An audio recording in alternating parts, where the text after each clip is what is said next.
متابعيني جميعا على قناة كل يوم موقع جديد. السلام عليكم ورحمة الله وبركاته، يا رب تكونوا بخير وفي أحسن حال.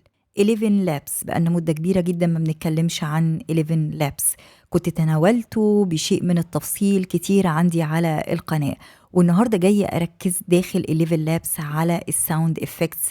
شكله اتغير جدا داخل 11 لابس، وحاليا تقدر ان انت يعني يكون في تحكم اكتر في الساوند افكت اللي انت بتحصل عليه. لو انت منشئ محتوى ومحتاج ساوند افكتس تقدر ان انت تعملها بنفسك من داخل 11 لابس. بالنسبة للخطة المجانية انت ليك 10,000 كريدتس تقدر ان انت تستخدمها عشان تعمل بيها ساوند افكتس بشكل مجاني تماما.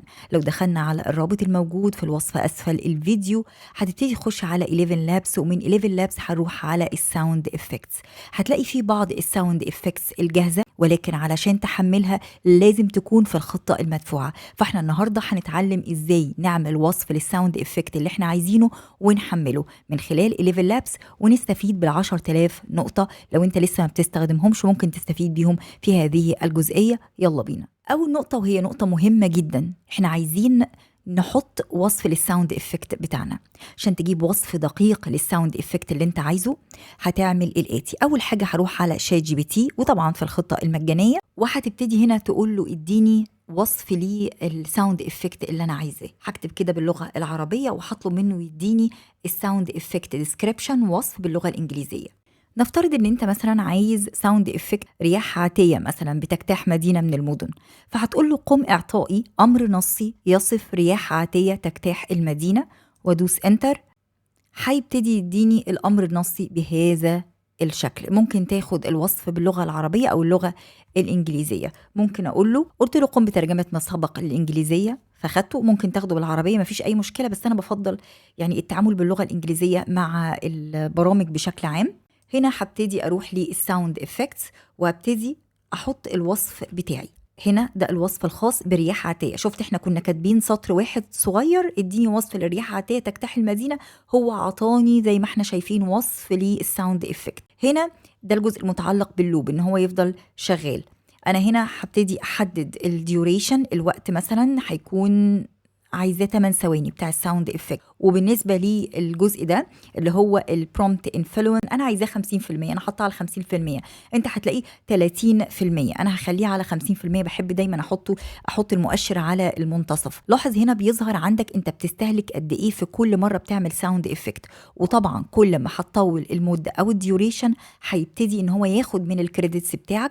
فخد بالك قوي وانت بتستخدمه، ما تستهلكش ال10,000 نقطه بتوعك كده ايه يعني، الا لما تكون مستغلهم في شيء انت فعلا محتاجه. بعد كده هبتدي ان انا ادوس انتر، هيبتدي يولد الساوند افكت، وهنشوف دلوقتي مع بعض النتيجه. تم انشاء 4 ساوند افكتس زي ما انت شايف، 320 بيعملوا لك 4. تبتدي تسمع كل واحد فيهم لحد ما بتحدد ايه الافضل بالنسبه لك. هنا هتبتدي تعمل داونلود مثلا بعد ما تسمع مثلا اول واحد عجبك فتبتدي تعمله داونلود. عندك 2 فورمات للاوديو فايل، MP3 وعندك ال WAV، فعلى حسب الفورمات اللي انت عايزه تبتدي تحمل. تعالى مع بعض كده نسمع الاربع اصوات.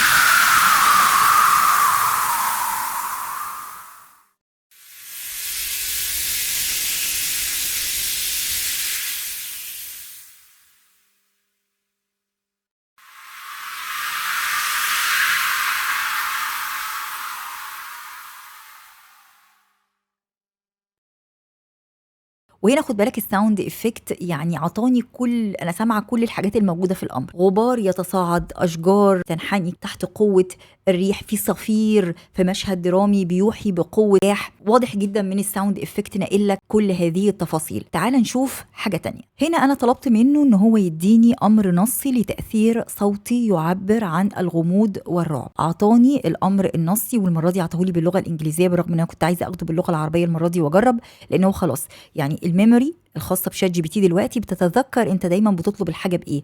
هبتدي اخد كوبي تكست وهبتدي ان انا احط الامر بتاعي وهسيب كل حاجه زي ما هي.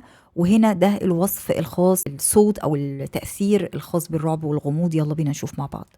اعطاني 4 اصوات هبتدي ان انا اشوف اي صوت فيهم افضل واستخدمه. انا بشكل عام هحمل 4 اصوات عشان تسمعهم.